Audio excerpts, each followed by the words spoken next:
السلام علیکم ورحمۃ اللہ وبرکاتہ۔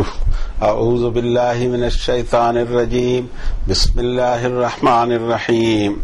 الف لام را تلک آیات الکتاب المبین، انا انزلناہ قرآنا عربیا لعلکم تعقلون، نحن نقص علیک احسن القصص بما اوحینا الیک ھذا القرآن وان کنت من قبلہ لمن الغافلین۔ اذ قال یوسف لأبیہ یا ابت انی رأیت احد عشر کوکبا والشمس والقمر رأيتهم لي ساجدين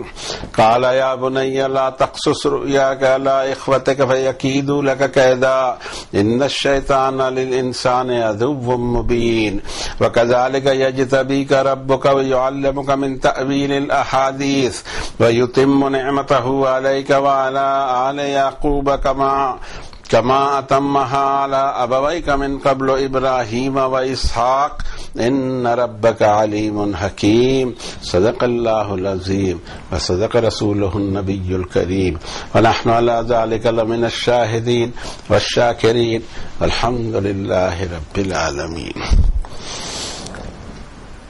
انسانوں کے لیے جو فائنل کتاب ہدایت نازل فرمائی گئی آج سے 14 صدیوں پہلے، اس کے چیپٹر نمبر 12 کی یہ ابتدائی 6 آیتیں تھیں جس کی تلاوت کی توفیق اللہ نے اپنے اس بندے کو عنایت فرمائی، جس کے لیے ہم اس کے شکر گزار ہیں۔ آئیے اب اس کے معنی اور مطلب اور مفاہیم، ہمارے لیے اس سورت شریفہ میں کیا کیا ڈائریکٹیوز موجود ہیں ان کو ڈسکور کریں اور ہم اپنی زندگی کو اس مطابق ڈھالنے کی کوشش کریں۔ ترجمانے کی کوشش کرتے ہیں، حالانکہ ہم جانتے ہیں کہ حق ترجمانی شاید ادا نہ ہو سکے، پھر بھی ایک کوشش ہے تاکہ لوگ سمجھیں کہ اللہ نے کیا فرمایا۔ اللہ کے نام سے،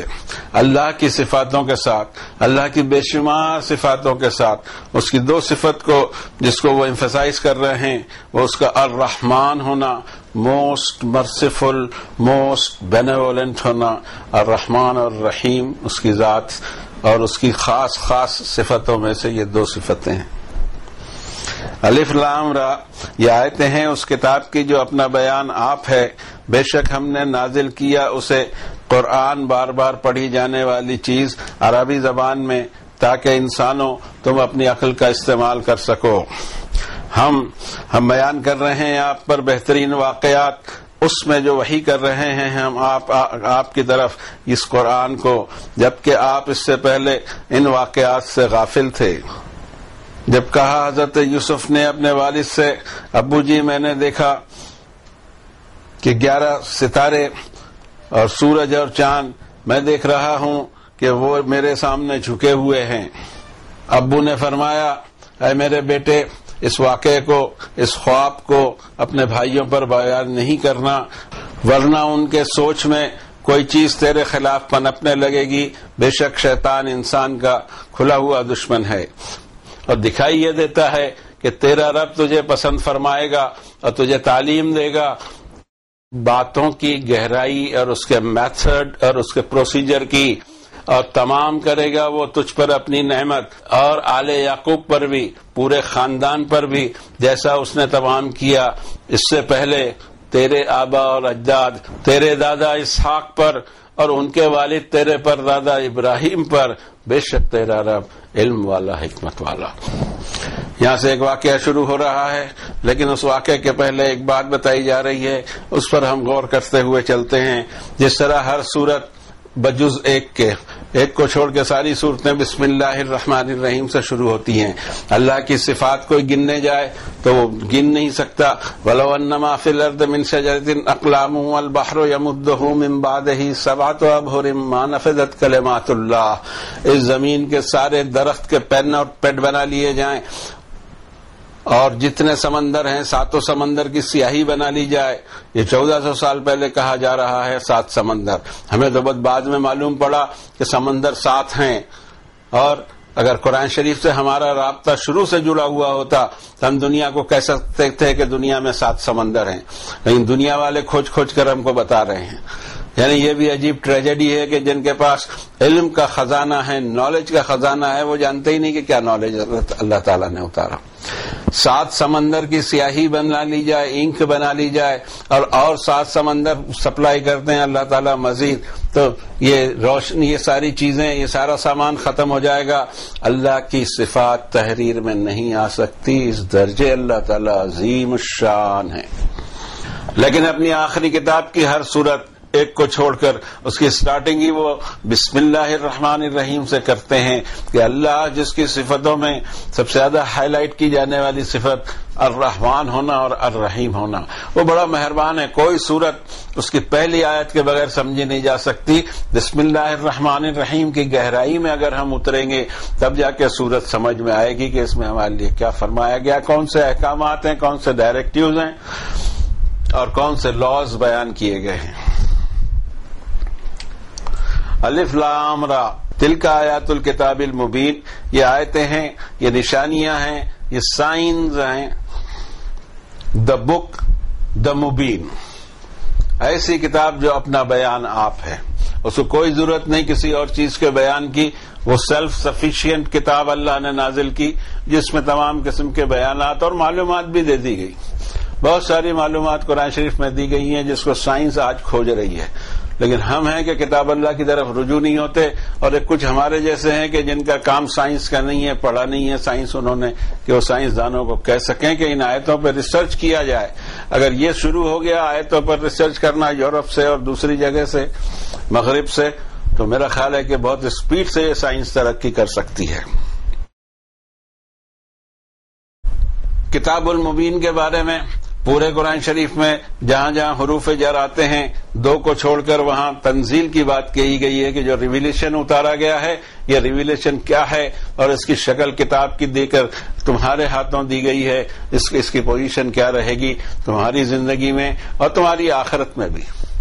ترا کل امت جاسیہ کل امت تدعی الی کتابہا، اے نبی صلی اللہ علیہ وسلم آپ دیکھیں گے کہ ہر امت اپنے گھٹنوں کے بل قیامت کے دن گری ہوئی ہوگی، کھڑے رہنا سیدھا نصیب نہیں ہوگا کسی کو،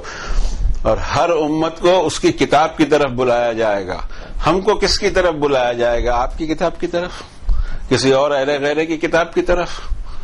کون سی کتاب کی طرف ہمیں بلایا جائے گا؟ وہ صرف اور صرف قرآن ہوگا، اور ہم اگر کہیں کہ ہمیں قرآن شریف معلوم نہیں کیا تھا، نہ ہمیں بتایا گیا، نہ ہمیں پڑھایا گیا، اور نہ یہ کہ ہمیں پڑھنے دیا گیا بلکہ اس سے بھی روکنے کی کوشش لوگوں نے کی، تو حشر کیا بنے گا؟ سوچنے کی بات۔ اب اس کو 26 نمبر کی سورت شریفہ میں اللہ تعالیٰ اس تنزیل کا ذکر کرتے ہیں، وَإِنَّهُ لَتَنزِيلُ رَبِّ الْعَالَمِينَ، اور بے شک یہ قرآن تنزیل ہے، ریویلیشن ہے رب العالمین کی طرف سے، نزل بہ الروح الامین، روح الامین نام کا فرشتہ اس کو لے کر اترا ہے، علی قلبک لتکون من المنذرین، اے نبی صلی اللہ علیہ وسلم اس کا لینڈنگ پوائنٹ آپ کا قلب مبارک، تاکہ آپ یہ وارننگ دنیا کو سنا دیں، بلسان عربی مبین، ایک ایسی زبان میں جو عربی بھی ہے اور مبین بھی ہے، اپنا بیان آپ ہے۔ ہم اس کو دیکھتے آئے ہیں بہت ساری جگہ اور دیکھتے بھی رہیں گے کہ قرآن شریف کے الفاظ خود اپنا بیان آپ ہوا کرتے ہیں، کسی آؤٹر ہیلپ کی ضرورت ہی نہیں پڑتی، بشرطے کہ ہم تھوڑا سا غور کریں، بشرطے کہ ہم تھوڑی سی عقل چلائیں تو ہمیں سمجھ میں آ سکتا ہے۔ پھر سوال یہ کہ یہ جو تنزیل ہے اس کو سمجھیں کیسے؟ اس کو سمجھنے کے لیے کوئی پری علوم کی شرط اللہ نے نہیں لگائی، 14 علم آئیں گے تب قرآن شریف پڑھیں گے تب سمجھ میں آئے گا، تو 14 علوم اللہ نے اتارے نہیں ہیں، ایک بھی علم اس میں نہیں اتارا، سب کے سب 14 علوم فیبریکیٹڈ ہیں، اللہ نے اتارا ہی نہیں۔ اللہ نے بسم اللہ الرحمن الرحیم سے شروع کر دیا سورہ فاتحہ سے، اور ہم اس کے لیے شرطیں لگاتے ہیں کہ یہ اور یہ کنڈیشن ہونی چاہیے۔ اس کا مطلب یہ کہ قرآن کے لیے غیر قرآن کی کنڈیشن لگانا، یہ تو سمجھ میں نہیں آتا، یہ تو کتاب کی انسلٹ میں جائے گا۔ لوگ اپنے آپ کو سدھاریں جو اس طرح کی باتیں کرتے ہیں کہ 14 علوم آئیں گے تب جا کے قرآن شریف پڑھا سمجھا جا سکتا ہے۔ بالکل سمجھا جا سکتا ہے، ہر طرح سے سمجھا جا سکتا ہے، بشرطے کہ کوئی سٹارٹ کر دے ایک بار۔ اس لیے کہ جس نے اس کی کتاب اتاری، جس کی یہ کتاب ہے یعنی اللہ رب العالمین کی، وہ فرماتے ہیں فَإِنَّمَا يَسَّرْنَاهُ بِلِسَانِكَ لِتُبَشِّرَ بِهِ الْمُتَّقِينَ وَتُنذِرَ بِهِ قَوْمًا لُدًّا، یہ ہے 19 نمبر سورہ مریم کی لاسٹ بٹ ون آیت. سو در حقیقت آسان کر دیا ہم نے اس قرآن کو اے نبی صلی اللہ علیہ وسلم آپ کی زبان میں، تاکہ آپ خوشخبری دے دیں ان لوگوں کو جو پرہیزگار کا جیون گزارنا چاہیں اور جو وارننگ سے لرس جائیں اور اپنے رستوں کو سدھار لیں، اور آپ وارننگ دے دیں اس سے ان لوگوں کو بھی جو جھنجٹ میں پھنسے ہوئے ہیں، جن کو پتہ ہی نہیں کہ زندگی کیا ہے اور زندگی کی انتہا کیا ہے اور زندگی کیوں ہے، کس لیے ہے. ان سارے سوالات کا جواب قرآن شریف نے جگہ جگہ الگ الگ انداز میں دیا ہے اور پوری دلیل کے ساتھ میں دیا ہے. اب 54 نمبر کی صورت میں بار بار اس چیز کو دہرایا گیا ہے کہ وَلَقَدْ يَسَّرْنَا الْقُرْآنَ لِلذِّكْرِ فَهَلْ مِن مُدَّكِرٍ، بے شک ہم نے آسان کر دیا اس قرآن کو نصیحت حاصل کرنے کے لیے، ہے کوئی جو نصیحت حاصل کرے؟ ہمارا جواب تو افرمیٹو ہونا چاہیے تھا کہ ہاں صاحب میں حاضر ہوں نصیحت حاصل کرنے کے لیے. اس کی جگہ ہم باتیں کرتے ہیں 14 علوم چاہیے. دوسری آیت شریفہ میں فرمایا کہ انا انزلناہ قرآنا عربیا لعلکم تعقلون، بے شک اس قرآن کو ہم نے نازل کیا ہے قرآن عربی زبان میں. قرآن لفظ کرا سب کو معلوم ہے کہ عربی کی ایک نئی نزاکت اور شان ہے جس کو قرآن شریف بھرپور استعمال کرتا ہے، اور وہ شان اسی لیے قائم ہے عربی کی کہ قرآن شریف اس زبان میں اترا کہ ہر لفظ کا ایک روٹ ورڈ ہوتا ہے، اور وہ روٹ ورڈ کے اوپر میں 3 زبر لگا دیے جائیں تو اس سے بنتا ہے ہی ڈڈ. اب اس طرح سے قرآن اگر لفظ ہم پڑھتے ہیں تو لفظ قرآن ناؤن ہو گیا، لیکن اگر اس کے روٹ پہ جاتے ہیں تو بار بار ریپیٹ کیے جانے والی اور پڑھی جانے والی بک. عربی زبان میں تاکہ اے انسانوں تم اپنی عقل چلا سکو. دنیا میں بیشتر زبانیں اس زمانے میں تھی، بیشتر زبانیں، آج بھی بیشتر زبانیں ہیں دنیا کے اندر، لیکن عربی کو اللہ تعالیٰ نے پسند فرمایا اپنی آخری کتاب کے لیے، اور نہ صرف پسند فرمایا بلکہ اس کے لیے ایک جزیرہ نما، ایک علاقہ جس کو عرب کہا جاتا ہے، وہاں اس کو ڈیولپ کیا گیا. سینکڑوں سال، ہزاروں سال اس زبان کے ڈیولپمنٹ میں لگے، اور آج بھی یہ زبان زندہ ہے. دنیا میں کوئی ایسی زبان ابھی نہیں ملتی ہمیں جو 5000 سال سے زندہ ہو، قائم ہو اور اپ ٹو ڈیٹ ہو. اپ ٹو ڈیٹ ہم اس لیے کہتے ہیں کہ کمپیوٹر کمپیٹیبل بھی یہی زبان ہے کہ اس کو کمپیوٹر کا دور آنے پر کوئی اڑچن نہیں گئی، آلریڈی یہ پہلے سے کمپیوٹر کے قابل زبان تھی، اس نے کوئی ہیر پھیر نہیں کرنی پڑی. اور یہ وہ سائنٹیفک زبان ہے، اسے گرامر سیکھنا بھی بہت ایزی ہے. جن لوگوں کے دھندے نہیں چلتے وہ اس کو مشکل بتاتے ہیں، گردان کو پڑھا پڑھا کے لوگوں کی گردنیں توڑتے رہتے ہیں. لیکن ہمیں پتا ہے، ہم کو 14 علوم بالکل نہیں آتے،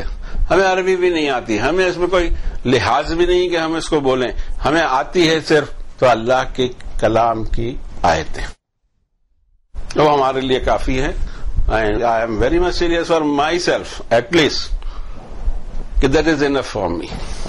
اسی بات کو 21 نمبر کی صورت میں دوسرے انداز میں 10 نمبر کی آیت میں فرماتے ہیں رب تعالیٰ لَقَدْ أَنزَلْنَا إِلَيْكُمْ كِتَابًا فِيهِ ذِكْرُكُمْ أَفَلَا تَعْقِلُونَ.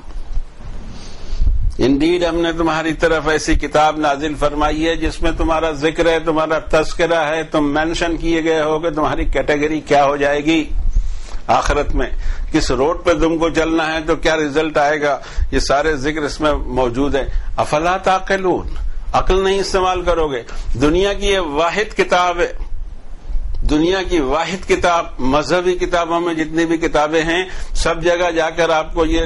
ملے گا کہ عقل استعمال نہ کریں، جو کہا جا رہا ہے اس کو مان لیں. اور یہ واحد کتاب قرآن شریف ہے، جو کہا جا رہا ہے اس کو ماننے سے پہلے عقل کی کسوٹی پر اس کو پرکھو. عقل کی کسوٹی میں بیٹھتا ہے تو مانو، ورنہ ماننا اور نہ ماننا تمہارے اپنی ذمہ داری ہے. اس لیے کہ عقل تمہاری فیل مانی جائے گی کہ ایک بات کہی گئی اور تم نے اس پر عقل اپنی چلائی نہیں. بغیر عقل کے قرآن شریف پڑھنا کہیں دکھائی نہیں دیا ہمیں، بلکہ عقل کو تو دعوت دی جا رہی ہے. عقل کو اس معنی میں لیا گیا ہے کسی بھی کامن انسان کا جو کامن انٹلیکٹ ہے اس کے اوپر میں بات کو سمجھنے کی کوشش کی جائے. کسی ڈگری کی قرآن شریف کے لیے ضرورت نہیں ہے، کسی عمر کی ضرورت نہیں ہے، کبھی بھی شروع کیا جا سکتا ہے، کبھی بھی سوچا جا سکتا ہے. اس کے اوپر میں دھیان دینے کی ضرورت ہے. اور جو لوگ کتاب اللہ کی تلاوت اس کی اوریجنل میں کر کے اوریجنل سے سمجھتے ہیں، ان کو معلوم ہے کہ یہی ایک زبان ہے جو انسانی عقل کو دعوت دیتی ہے. اس زبان کو آپ کیئرلیسلی نہیں پڑھ سکتے، اس کتاب کو بھی کیئرلیسلی نہیں پڑھ سکتے. اس کتاب کو سمجھنے کے لیے آپ کو عقل چلانی ہی ہوگی، مجبور ہو جائیں گے آپ. ضرورت نہیں ہے کہ آپ بہت بڑے ڈگری ہولڈر رہیں یا گریجویٹ رہیں کہیں کے، کوئی ضرورت نہیں. انسان کی جو سادہ انٹلیکٹ ہے، سادہ سی عقل ہے، اس کو استعمال کرنے کی دعوت قرآن شریف کے الفاظ، اس کے حروف اور اس کے معنی اور اس کے اندر میں موجود ہمارے لیے ڈائریکٹیوز صرف عقل کے استعمال کے اوپر میں سمجھ میں آئیں گے. اگلی آیت میں فرماتے ہیں نحن نقص علیک احسن القصص بما اوحینا الیک ھذا القرآن وان کنت من قبلہ لمن الغافلین. ہم بیان کر رہے ہیں آپ پر بہترین واقعات، اس میں جو وحی کر رہے ہیں ہم آپ کی طرف اس قرآن کو، جبکہ اس سے پہلے آپ ان واقعات سے غافل تھے. نبی کریم صلی اللہ علیہ وسلم امی رسول ہیں، انہیں کچھ نہیں پتا تھا، بلکہ وہ انتظار میں بھی نہیں تھے. ما کنت تدری ما الکتاب ولا الایمان، آپ کو یہ پتا نہیں تھا کہ الکتاب کیا ہوتی ہے اور الایمان کیا ہوا کرتا ہے. یہ تو اللہ کا سراسر فضل رہا کہ اب اس کی کتاب اس نے شروع کر دی، اور کتاب شروع کرنے کے بعد میں ایک ایسا کریکٹر ہمارے سامنے آتا ہے جو دنیا کا بہترین کریکٹر ہے، جس کو اللہ تعالیٰ نے فرمایا کہ انک لعلی خلق عظیم، اخلاق کے بلند معیار پر آپ قائم ہیں، بلند مینار پر آپ قائم ہیں. یہ ساری چیزیں ہوتی رہیں. یہ ایک ہی کتاب تھی کہ پوری سوسائٹی کو وہ بدل رہی تھی، ایک ہی کتاب تھی کہ جس نے ساری چیزوں کو بدل کے رکھ دیا. آج وہ کتاب گھر گھر موجود ہے اور اس کے دشمن بھی گھر گھر موجود ہیں، دشمنی کرتے ہیں اس کے ساتھ کہ اس کی ضرورت نہیں، مرنے پہ پڑھ لیا جائے، برکت کے لیے پڑھ لیا جائے، ثواب کے لیے پڑھ لیا جائے، نہ پڑھا جائے تو خالی چوم کے بھی رکھا جا سکتا ہے، وغیرہ وغیرہ وغیرہ، دنیا بھر کی بات ہے. حضرت نبی کریم صلی اللہ علیہ وسلم کو یہ واقعات پتہ نہیں تھے، اس لیے کہ اس واقعے میں بغیر تذکرہ کیے ایک بہت بڑی تاریخی انفارمیشن دی جا رہی ہے، ہسٹوریکل انفارمیشن ہے کہ ایک خاندان جو حضرت ابراہیم کا خاندان تھا، جو میسوپوٹامیا کی ڈائنیسٹی کے وقت میں اللہ تعالیٰ نے مبعوث جن کو فرمایا تھا اور جن کو زندہ آگ میں جلانے کی کوشش کی گئی، اس کے بعد بھی اللہ نے ڈائریکٹ آگ کو حکم دیا، قلنا یا نار کونی بردا وسلاما علی ابراہیم، اے آگ ٹھنڈی ہو جاؤ اور ابراہیم کا کچھ بگڑنا نہیں چاہیے، سلامتی کے ساتھ وہ باہر نکل آئے. یہ سب ہو گیا، آخر مجبور ہو کر حضرت ابراہیم نے کہا وقال انی ذاہب الی ربی سیہدین، میں اپنے وطن کو چھوڑتا ہوں، میں اللہ کی خاطر، وہ مجھے راہ دکھائے گا. سمجھ میں نہیں آتا ہے کہ اتنی بڑی قربانیوں کے باوجود قوم میں کسی کو فرق نہیں پڑ رہا ہے، کوئی چینج نہیں آ رہا ہے. رب تعالیٰ کا بیان ہے کہ فآمن لہ لوط، ایک حضرت لوط ایمان لائے اتنی قربانی کے بعد. جب عقل پر تالے لگا دیے جاتے ہیں اللہ کی طرف سے تو معجزوں کا بھی کوئی اثر پڑتا نہیں ہے لوگوں پر. اسی لیے فرعون اور وہ پورے فرعونی ماحول اور انٹائر مصر کے لیے فرمایا کہ وَلَقَدْ آتَيْنَا مُوسَىٰ 9 آيَاتٍ بَيِّنَاتٍ فَاسْأَلْ بَنِي إِسْرَائِيلَ إِذْ جَاءَهُمْ فَقَالَ لَهُ فِرْعَوْنُ إِنِّي لَأَظُنُّكَ يَا مُوسَىٰ مَسْحُورًا. ہم نے حضرت موسیٰ کو 9 معجزے دیے اور اوپن دکھائی دینے والے معجزے. بنی اسرائیل کو جا کے پوچھ لو کہ جب وہ معجزے ان کے سامنے آئے تو فرعون کا رسپانس یہ تھا کہ بے شک میں خیال کرتا ہوں موسیٰ تم پر جادو کر دیا گیا ہے. معجزے دکھائے، معجزے کی فرمائش کی جاتی ہے، معجزہ دکھایا گیا تو معجزے کو بھی ریجیکٹ اس طرح کیا جاتا ہے کہ مسحورہ ہے، ہماری آنکھوں پہ کچھ کر دیا گیا، ہمیں پتہ ہی نہیں لگا یہ کیسا ہو گیا وہ کیسا ہو گیا، دنیا بھر کی باتیں. تو یہ واقعات ہمیں یہ بتائے جا رہے ہیں کہ میسوپوٹامیا میں جو فیملی حضرت ابراہیم مبعوث کیے گئے وہاں سے ہجرت کر کے کنعان نامی ایریا میں جو اور تاریخیں ہم کو تاریخ میں ہمیں وہ چیز ملتی ہے جو واقعی طے شدہ، جس کو ہم آپ کے سامنے بیان کریں گے، وہ طے شدہ ہوگی. اور کچھ ببلیکل لٹریچر سے اور کچھ دوسرے لٹریچر سے ہم بتاتے ہیں. کنعان نامی ایک ایریا میں ان کا مقام تھا اور کنعان تھا ایشیا میں، اور ایشیا سے یہ پورا کا پورا خاندان کس دور میں، کس لیے، کس وجہ سے مصر جو ایجپٹ جو افریقن دیش ہے، تو ایشیا سے نکل کے افریقہ تک کا سفر کیا، کئی ہزار میل کا سفر تھا یہ کیوں ہوا، کیسے ہوا، کیا اس کی وجہ بنی، یہ پورا تذکرہ ہم کو آگے ملے گا، اس وقت تو ہم یہ بیان نہیں کریں گے، لیکن یہ بیان ضرور کریں گے کہ رب تعالیٰ فرماتے ہیں وَإِن كُنتَ مِن قَبْلِهِ لَمِنَ الْغَافِلِينَ، آپ کو یہ واقعات نہیں معلوم تھے، یہ تو آپ کے رب کا کرم ہے کہ آپ پر نزول کتاب ہوئی۔ اور اسی کو دوسری جگہ 11 نمبر کی صورت میں 49 نمبر کی آیت میں رب تعالیٰ فرماتے ہیں تِلْكَ مِنْ أَنْبَاءِ الْغَيْبِ نُوحِيهَا إِلَيْكَ، یہ ہیں پاسٹ کی وہ خبریں جس کو وحی کر کے ہم آپ کو بتا رہے ہیں۔ ما كنت تعلمها انت ولا قومك من قبل هذا، نہ آپ یہ سب جانتے تھے نہ آپ کی قوم اس سے پہلے جانتی تھی۔ فاصبر ان العاقبۃ للمتقین، صبر کیے جائیے، انجام تو متقین کا ہی صحیح نکلنے والا ہے۔ اور اسی طرح حضرت موسیٰ کو جب طور پر اللہ تعالیٰ نے بلایا تھا اس کے بارے میں بھی 28 نمبر کی صورت میں فرمایا کہ وما كنت بجانب الغربی اذ قضینا الی موسیٰ الامر، اے نبی صلی اللہ علیہ وسلم جب ہم موسیٰ کو معاملات کا فیصلہ دے رہے تھے اور کلام کر رہے تھے وہاں آپ موجود نہیں تھے، کسی جانب بھی طور کے پہاڑ کے کسی جانب آپ موجود نہیں تھے۔ وما كنت من الشاہدین ولکننا انشأنا قرونا فتطاول علیہم العمر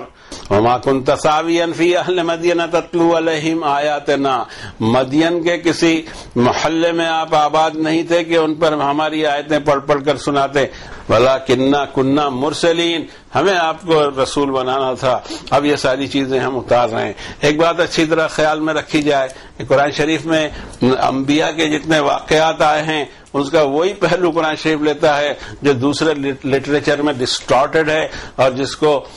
کرمنلائز کیا گیا ہے۔ بعض جگہ تو انبیاء کے کیریکٹر کے ساتھ میں کھلواڑ ہوا ہے، ایسا کرمنل کھلواڑ کے افسوس ہوتا ہے۔ اللہ تعالیٰ نے نبیوں کی شان میں وہ واقعات بیان کر دیے جو حقیقی طور سے پیش آئے ہیں تاکہ لوگوں کو معلوم ہو کہ نبیوں کا کیریکٹر کیا ہوا کرتا ہے، ان کی سوچ کیا ہوا کرتی ہے، ان کی سٹائل کیا ہوا کرتی ہے، ان کا اپروچ کیا ہوا کرتا ہے، چیزوں کو ویلیویشن یا ڈی ویلیویشن کس طرح وہ کرتے ہیں۔ تو یہاں فرمایا آپ کو پتہ نہیں تھا، اگلی آیت میں اس قال یوسف لابیہ یا ابت انی رأیت احد عشر کوکبا والشمس والقمر رأیتہم لی ساجدین، یہاں سے حضرت یوسف کا واقعہ شروع ہوتا ہے۔ جب حضرت یوسف نے اپنے والد سے کہا ابو جی میں نے دیکھا، احد عشر یہ اسٹائل ہے عربی کی کہ 1 اور 10، کہ میں نے دیکھا 11 ستارے اور سورج چاند میرے سامنے سب مٹ دکھائی دے رہے ہیں۔ یہ خواب ان کو حضرت یوسف کو بچپن میں نوعمری میں سے بھی پہلے کے دور میں یہ خواب ان کو آیا اور اس خواب کا تذکرہ انہوں نے اپنے والد سے کیا تو والد کو ایسا دکھائی دے رہا ہے کہ ویری سمپلی میرے جو 11 بچے ہیں 12 بچے ہیں ان میں اگر دیکھا جائے تو اس کو اللہ تعالیٰ بہت بڑا مرتبہ، بہت اونچا مرتبہ دینے والے ہیں جس کے بارے میں ابھی سے اس کی تربیت شروع ہو گئی ہے۔ تو حضرت یعقوب کے نفس نے کہا اور حضرت یعقوب نے سوچا کہ اگر یہ خواب بھائیوں کے سامنے آئے گا ہو سکتا ہے کہ بھائیوں کے دماغ میں کوئی نئی کھچڑی پک جائے، تو بیٹر یہ ہے کہ اس کو نہ بتایا جائے۔ تو انہوں نے نصیحت کی حضرت یوسف کو، قال یا بنی لا تقصص رؤیاک علی اخوتک فیکیدوا لک کیدا،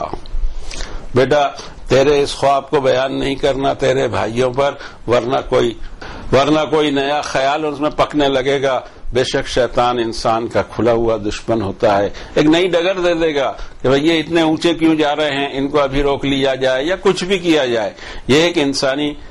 اب یہاں سے ہم کو یہ دیکھنا ہے کہ پازیٹیو سوچ اور نیگیٹو سوچ کا کیا عالم ہوتا ہے۔ حضرت یعقوب نے کوشش کی کہ یہ خواب بھائیوں کو نہ بتایا جائے تاکہ کوئی نیا مسئلہ پیدا نہ ہو، لیکن آگے ہم چلتے ہیں تو ایسا لگتا ہے کہ نیا مسئلہ آخر پیدا ہو ہی گیا، خواب بیان نہیں بھی کیا گیا، تو اس لیے کہ ہوتا وہی ہے جو اللہ چاہتے ہیں۔ ہمارا کام ہے کہ پورا علاج کر لیں، ہمارا کام ہے پیش بندی کر لیں، ہمارا کام ہے حفاظت کر لیں، لیکن الٹیمیٹ ریزلٹ اللہ کے ہاتھ میں ہوا کرتا ہے۔ وہ چیزوں کو کبھی ایسا بھی ہوتا ہے کہ بظاہر وہ بالکل پلٹ جاتی ہیں لیکن انجام کار ہمیں برسوں بعد سمجھ میں آتا ہے کہ یہی خیر کا فیصلہ تھا، اس لیے کہ اللہ کے ہاتھوں بیدک الخیر، سارے خیر کے خیر کام ہوتے ہیں۔ وَكَذَلِكَ يَجْتَبِيكَ رَبُّكَ وَيُعَلِّمُكَ مِن تَأْوِيلِ الْأَحَادِيثِ وَيُتِمُّ نِعْمَتَهُ عَلَيْكَ وَعَلَىٰ آلِ يَعْقُوبَ كَمَا کما اتمھا علی ابویک من قبل ابراہیم و اسحاق ان ربک علیم حکیم. اور دکھائی یہ دیتا ہے کہ تیرا رب تجھے پسند فرمائے گا اور تجھے تعلیم دے گا باتوں کی گہرائی اور اس کے میتھڈ اور اس کے پروسیجر کی، اور تمام کرے گا وہ تجھ پر اپنی نعمت، اور آل یعقوب پر بھی، پورے خاندان پر بھی، جیسا اس نے تمام کیا اس سے پہلے تیرے آبا اور اجداد، تیرے دادا اسحاق پر اور ان کے والد تیرے پر دادا ابراہیم پر. بے شک تیرا رب علم والا، حکمت والا. یہاں سے آگے یہ واقعات شروع ہوں گے جس میں ہمیں یہ دیکھنا ہے کہ پازیٹیو سوچ اور نیگیٹو سوچ کیا ہوتی ہے، اور کس طرح خاندانی معاملات کے اندر میں ٹینشن آتا ہے، کیسے اس کو ڈیفیوز کرنا چاہیے، عائلی معاملات کیا بنتے ہیں، خاندانی معاملات کیا بنتے ہیں، سوچ کیسی ہونی چاہیے اور کون سی سوچ غلط ہے، کون سی سوچ صحیح ہے. اور رزلٹ کے اعتبار سے رزلٹ تو ہمیشہ پازیٹیو کا ہی صحیح نکلے گا. ہم چلیں گے اس میں انشاءاللہ آگے. آج کی بات یہیں پوری کرتے ہیں. اللہ تعالیٰ سے دعا ہے کہ ہمیں ان آیات بینات سے ہدایت دے، سوچنے کا انداز دے، فیملی لائف گزارنے کا طریقہ ہمیں سکھا دے. وصلی اللہ علی النبی الکریم.